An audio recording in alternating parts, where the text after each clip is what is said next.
Welcome class 12। शुरू करते हैं और next topic internal resistance of a cell.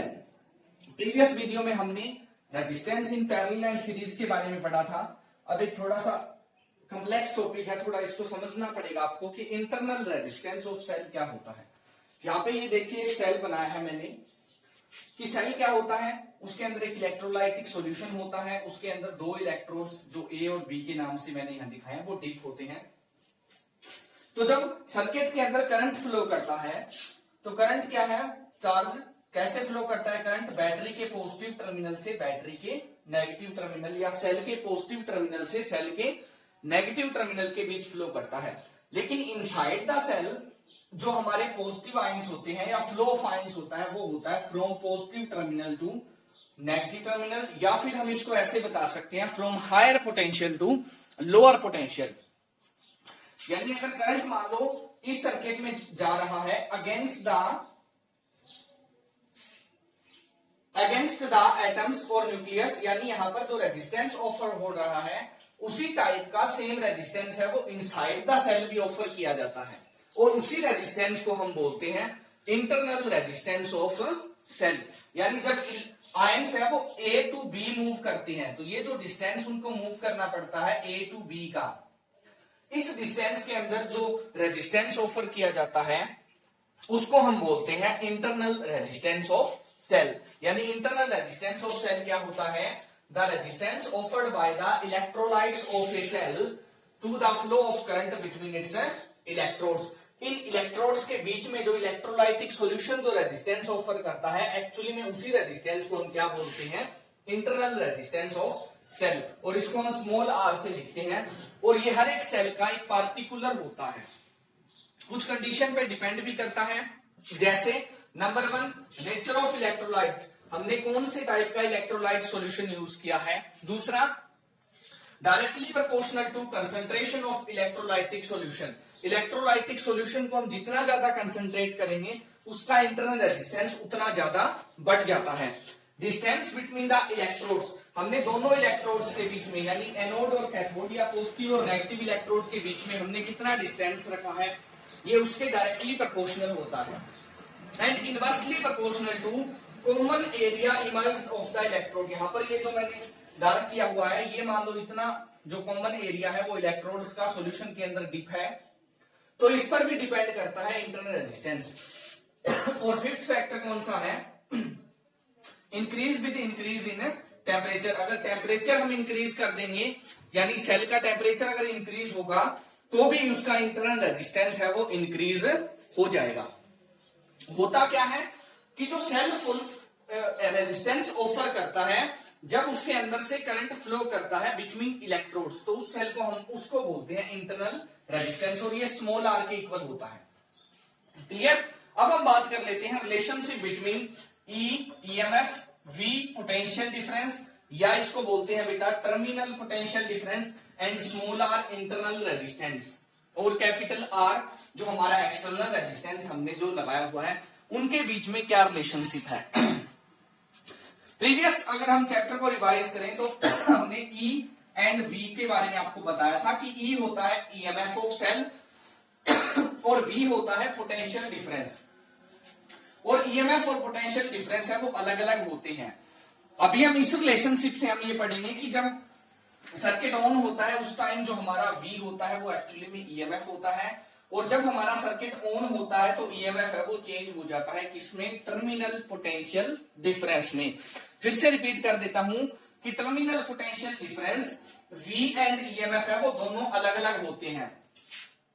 तो टर्मिनल पोटेंशियल डिफरेंस या जिसको हम पोटेंशियल डिफरेंस जनरली बोलते हैं वो क्या होता है, the potential drop across the terminals of a cell when current drawn from the it, कि जब हम किसी सेल में से करंट को ड्रॉ करते हैं, करंट किसी सर्किट में सेल को ऑन करते हैं, सर्किट को क्लोज करते हैं, तो उस टाइम उस करंट के साथ जो उसका पोटेंशियल होता है उसी पोटेंशियल को हम बोलते हैं टर्मिनल पोटेंशियल डिफरेंस, और इसको वी से डिनोट किया जाता है, कैपिटल वी से। और स्मॉल आर हमारा क्या होता है, इंटरनल रेजिस्टेंस, और ई क्या होता है, ईएमएफ ऑफ सेल। मान लो हमने कोई सेल प्रिपेयर किया है, जब सेल को हमने सर्किट में विदाउट रेजिस्टेंस किसी वोल्टमीटर से उसका पोटेंशियल डिफरेंस चेक किया तो उस टाइम जो उसका पोटेंशियल होता है वो एक्चुअली में उसका ईएमएफ होता है। लेकिन जैसे ही हम सेल को सर्किट में लगाते हैं और सर्किट को ऑन करते हैं तो उस टाइम जो वो पोटेंशियल हमें दिखाता है वो पोटेंशियल क्या होता है, टर्मिनल पोटेंशियल डिफरेंस। क्या रिलेशनशिप है पढ़ लेते हैं इसके बारे में। तो बाय डेफिनेशन ईएमएफ क्या होता है, work done in carrying a charge in A close circuit. किसी क्लोज सर्किट में चार्ज को फ्लो कराने में जो वर्क किया जाता है वो होता है हमारा ईएमएफ ऑफ सेल। इस चैप्टर का सेकंड जो टॉपिक है वो है हमारा ईएमएफ ऑफ सेल, जिसके बारे में हमने डीपली पढ़ा हुआ है। तो अगर हम इंटरनल रेजिस्टेंस के बेसिस पे बात करें तो हमारे सर्किट में कितने पाथ है, यहां से देखिए ए टू बी, आउटर सर्किट के अंदर चार्ज है वो फ्लो कर रहा है ए टू बी, और इनसाइड द सेल ये देखिए इनसाइड द सेल भी उसे फ्लो करना पड़ रहा है ए टू बी या बी टू ए। यानी जो ईएमएफ है वो कितना वर्क कैरी आउट कर रही है, वो वर्क है हमारा work done from A to B in external circuit plus work done from B to A inside the cell, और जिसका इंटरनल रेजिस्टेंस क्या है, स्मॉल आर है। तो इस सेल में भी चार्ज को मूव करवाने के लिए ईएमएफ ही वर्क कर रहा है, उसी को हम बोलते हैं ईएमएफ। यानी ईएमएफ किसके इक्वल आ गया, V plus V dash. V क्या है यहाँ पर, वो पोटेंशियल या वो वर्क डन जो ए टू बी किया गया है, और V डैश वो वर्क डन है हमारा जो इनसाइड द सेल किया गया है। तो बाय ओम्स लॉ V किसके इक्वल होता है, IR। तो V डैश किसके इक्वल हो गया, I small r। Small r क्या है, इंटरनल रेजिस्टेंस ऑफ सेल। तो इस फॉर्मूले में हमने पुट किया तो E इज इक्वल टू आ गया हमारा R, कॉमन आ गया दोनों में, I कॉमन आ गया, R प्लस R। तो ईएमएफ किसके इक्वल होता है, I into R plus R, और I किसके इक्वल हो गया हमारा E upon R plus R, E upon R plus small r। R plus small r यानी जो हमारे सेल का इंटरनल रेजिस्टेंस है, जो हमारे सेल का इंटरनल रेजिस्टेंस है वो हमारे अफेक्टिव या एक्सटर्नल रेजिस्टेंस के साथ सीरीज में काम करता है। ये यहां से एक इंपॉर्टेंट पॉइंट हमने पढ़ लिया इस फॉर्मूले से। थोड़ा और देखते हैं इस फॉर्मूले से। V क्या है हमारा, टर्मिनल पोटेंशियल डिफरेंस। यानी जब सर्किट बाहरी आउटर सर्किट के अंदर जो करंट फ्लो करवा रहा है उसके लिए जो पोटेंशियल है वो है हमारा V, और V डैश क्या है हमारा, इनसाइड द सेल जो पोटेंशियल डेवलप हो रहा है, जो ईएमएफ वर्क डन कर रही है वो है हमारा V डैश। तो V टर्मिनल पोटेंशियल डिफरेंस किसके इक्वल आ गया, E माइनस वी डैश। यानी E minus I R is equal to होता है बेटा टर्मिनल पोटेंशियल। यानी टर्मिनल पोटेंशियल किसके इक्वल होता है, V इज इक्वल होता है E minus I R. I R small R क्या है, इंटरनल रेजिस्टेंस ऑफ सेल। अब अगर हम इसको थोड़ा सा और डीपली स्टडी करें, स्पेशल केस से स्टडी करें, तो केस नंबर 1 मान लेते हैं हमारा कि व्हेन आई क्या है हमारा 0 है, यानी सर्किट हमारा ओपन है। तो जब ओपन सर्किट होता है तो E किसके इक्वल होता है हमारा, V के इक्वल होता है। यानी जब हम सेल से कोई करंट ड्रॉ नहीं कर रहे उस टाइम हमारा ईएमएफ है वो पोटेंशियल डिफरेंस या टर्मिनल पोटेंशियल डिफरेंस के इक्वल होता है। और व्हेन जब हमारा सर्किट क्लोज होता है, व्हेन क्लोज सर्किट के लिए हमारा I है वो 0 नहीं हो सकता।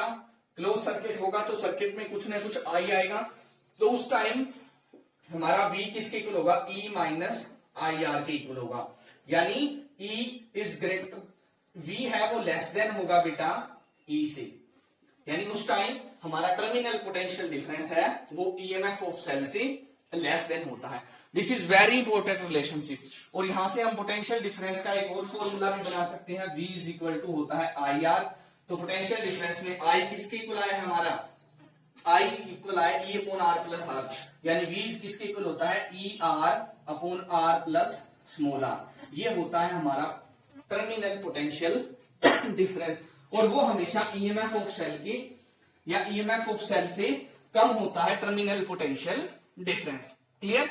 यहां से हम टर्मिनल इंटरनल रेजिस्टेंस का फॉर्मूला भी बना सकते हैं। Small r is equal to होता है, इस फॉर्मूले से हमारा स्मॉल r किसके इक्वल आ गया, स्मॉल r हमारा इक्वल आ गया E minus V upon I। This is the internal resistance of a cell. और इसके ऊपर 12th में एक प्रैक्टिकल भी है जिसको हम पोटेंशियोमीटर की हेल्प से internal resistance of a cell को मेजर करेंगे। Clear? This is all about internal resistance of cell. इसमें जो सबसे मोस्ट इंपॉर्टेंट फॉर्मूला है वो ये है, V इज इक्वल होता है E माइनस आई आर। और दूसरा एक इंपॉर्टेंट रिलेशनशिप ये भी है कि I इज इक्वल टू होता है E upon R plus small r। E क्या है? EMF of cell, EMF of cell. तो अभी तक जो डायग्राम हम सिंपल वे में देखते आए थे सेल के और रेजिस्टेंसेस के, अब उनमें थोड़ा सा चेंज आएगा बेटा। किस टाइप से? पहले हम इस तरह से एक सेल लगाते थे, उसके साथ जब हमने ओम्स लॉ पढ़ा था तो उसके साथ इस तरह से रेजिस्टेंस जोड़ते थे और वहां पर हमें 10 वोल्ट बताया जाता था। और ये हमारे क्या है? R1 and R2। ये ओम्स लॉ से रिलेटेड हमारा न्यूमेरिकल है मान लो। तो जब तक हमने इंटरनल रेजिस्टेंस नहीं पढ़ा था तब तक ये हमारा जो V था 10 वोल्ट, ये एक्चुअली में E का ही काम करता था और V का भी काम कर रहा था। लेकिन अब इंटरनल रेजिस्टेंस नेक्स्ट स्टेप में है, तो अब जो हमारे सर्किट बनेंगे उसमें हमें इस चीज का ध्यान रखना है कि जो सेल के साथ जो वोल्टेज जितनी दी जाएगी 10 वोल्ट, 5 वोल्ट या 6 वोल्ट, वो एक्चुअली में हमारी क्या होती है बेटा? EMF होती है। क्या होती है? हमारी EMF होती है। और सेल के साथ उसका इंटरनल रेजिस्टेंस भी सर्किट में इस तरह से दिखाया होगा, एक छोटा सा रेजिस्टेंस लगाकर 0.5 ओम। और फिर हमारा सर्किट है वो इस टाइप से कंप्लीट बनाया होगा। जो भी ऊपर वाला सर्किट है ये हमारा इंटरनल रेजिस्टेंस के बेसिस पे हमने इसको ड्रॉ किया है। क्लियर? तो जो ये दोनों R1 एंड R2 है प्लस ये इंटरनल रेजिस्टेंस होगा, इस फॉर्मूले से हमें पता चला है कि E इज इक्वल टू होता है epsilon upon R1 plus R2 plus small r। यानी इंटरनल रेजिस्टेंस है वो हमारे आउटर रेजिस्टेंस के सीरीज में काम करता है बेटा। वेरी इंपॉर्टेंट रिलेशनशिप है ये। तो यहां पर जो 5 वोल्ट एक्चुअली में बताया गया है वो हमारा क्या होता है? EMF of cell. और जो हम ओम्स लॉ से V is equal to IR पढ़ते आए हैं वो हमारा फॉर्मूला अब इस तरह से कन्वर्ट हो जाएगा कि हमारा V इज इक्वल क्या है? E माइनस आई स्मॉल r में। और ये जो E है हमारा, ये हमारा EMF होता है, वो होता है हमारा I इंटू R के इक्वल। क्लियर? तो फॉर्मूला में थोड़े से चेंजेस जरूर आएंगे, लेकिन इस चीज का आपने ध्यान रखना है कि सेल के साथ जो रेजिस्टेंस लिखा हुआ होगा वो हमेशा स्मॉल r की वैल्यू होगी। इंटरनल रेजिस्टेंस ऑफ सेल होगा, या सेल को किसी सर्किट में इस तरह से उसने बनाया है और उसके आसपास इसने 0.5 ओम रेजिस्टेंस की वैल्यू बताई है, तो ये इसका इंटरनल रेजिस्टेंस है। और this is very important topic according to CBSE syllabus. इसमें से न्यूमेरिकल काफी बार आ चुका है और आगे भी इसमें से न्यूमेरिकल आने की काफी ज्यादा चांसेस है, क्योंकि बच्चे इंटरनल रेजिस्टेंस का कॉन्सेप्ट भूल जाते हैं, वो स्किप कर जाता है कॉन्सेप्ट और वो ओम्स लॉ के बेसिस पे सब न्यूमेरिकल सॉल्व करते हैं। तो मैं नेक्स्ट इनके न्यूमेरिकल्स की स्पेशल वीडियो बनाऊंगा। तब तक आपने इंटरनल रेजिस्टेंस और ओम्स लॉ के बेसिस पर कैपिटल R से रिलेटेड पूरा का पूरा जो कॉन्सेप्ट है वो क्लियर कर लेना है। Thank you, have a good day.